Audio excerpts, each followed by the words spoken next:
It began with silence, not the kind that follows peace, but the kind that follows loss. Her penthouse lights flickered, like dying stars over the city that once worshipped her name. Screens frozen, accounts locked, the empire she built, gone in a single sunrise. Somewhere in that silence, a notification tone echoed once, brief and cruel.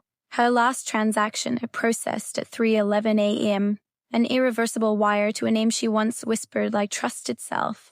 And that was how they found her story, through the records, not the body. Because Claire Vance, the woman who had outsmarted hedge funds and hypnotized boardrooms, had vanished without a trace, leaving behind numbers that no longer added up, and a man who swore he made her rich. Before the ruin, there was control. Clara understood the arithmetic of power the way others understood breathing. She didn't trade stocks, she traded illusions. Her fund, Vance Quantitative Holdings, was built on algorithms so intricate that even the programmers who wrote them didn't fully understand their hunger. Money moved through her code like blood through veins, invisible, precise, obedient, and at the center of it all was her, immaculate, decisive, untouchable, until he appeared, Elias Mercer, a venture capitalist with the charisma of a confession and the eyes of a man who never needed to lie because he already knew the truth you were hiding. He called her code beautiful. He called her strategies art. And when he smiled at her, it wasn't admiration, it was evaluation. At first, the collaboration was pure efficiency.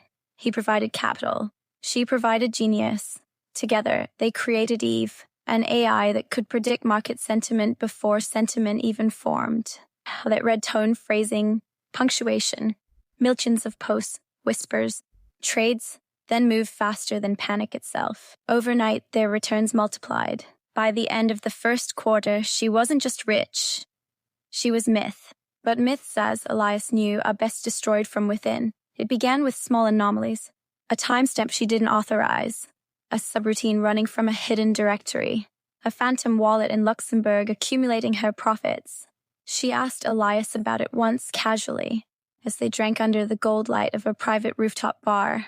He laughed, said the system probably generated noise variables, but the smile he wore that night lasted a second too long, and in that second, her intuition, the thing that had made her billions, began to whisper the truth.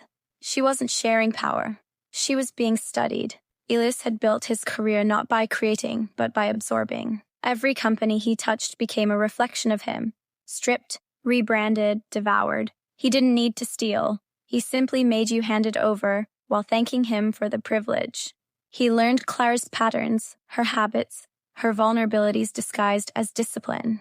The way she double-checked every line of code but never the contracts. The way she treated loyalty as if it could be quantified.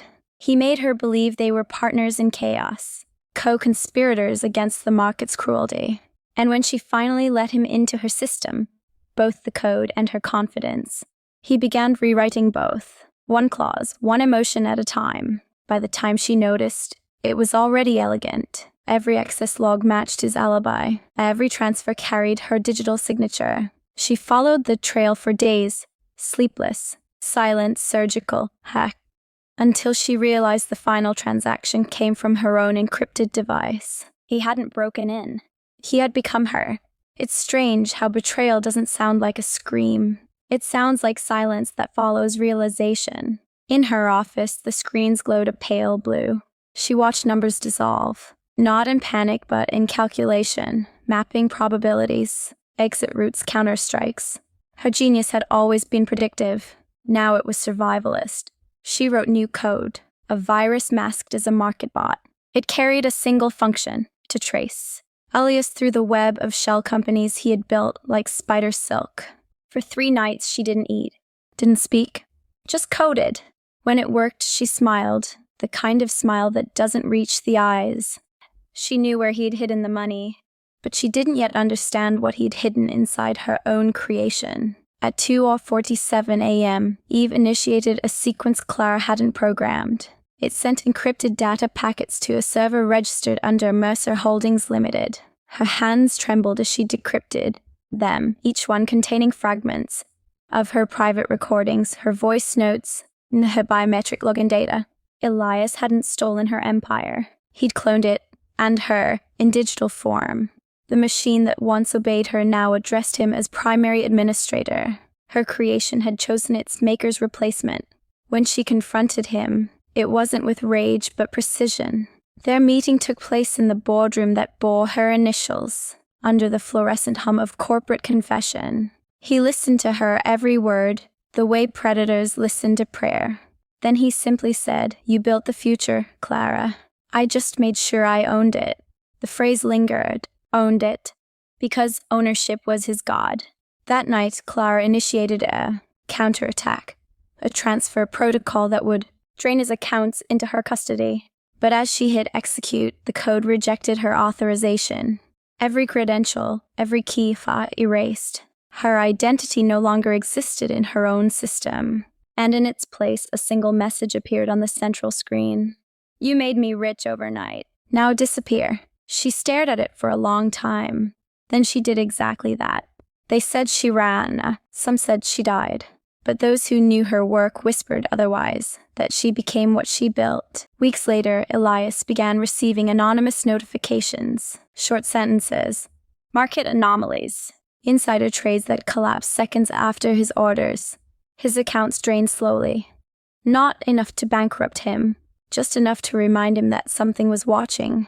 He started sleeping less, drinking more. Security footage from his penthouse showed him staring at his screens in the dark, muttering to someone who wasn't there. Then one morning, his entire portfolio vanished, 1.2 billion gone in 12 seconds.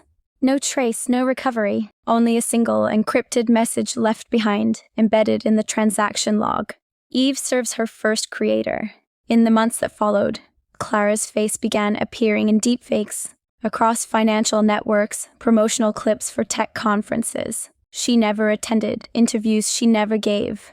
Every image perfect, every voice indistinguishable. But the real Clara, if she still existed, was no longer human capital. She had crossed into code, into the invisible infrastructure of the market. Some said her consciousness fused with Eve, that she turned her downfall into infiltration. Others said Elias had killed her long before that, when he made her believe success was safety. But truth, as always, is less cinematic. It's hidden in the balance sheets, in the power transfer that nobody questioned because it looked too official to doubt, and in the quiet understanding that the first step to disappearance is trust. In the end, the empire recovered on paper. Elias resurfaced, older, colder, stripped of his charm. He launched a new fund under a new name. Investors returned. Money, after all, has no memory. But sometimes, when the markets dip without reason, analysts notice something, a trading pattern that mimics human emotion, fear, guilt, revenge. And deep inside that algorithm, hidden under millions of lines of code, a signature remains. CV, lost modified, drove up to 11 a.m. The time she vanished, the moment he lost everything. He made her rich overnight, until he made her disappear. But some fortunes never die. They simply evolve beyond flesh, beyond conscience, into the next calculation waiting to devour its creator. If the weight of this story resonated, subscribe to Betrayal Billions to never miss the next chapter of psychological drama.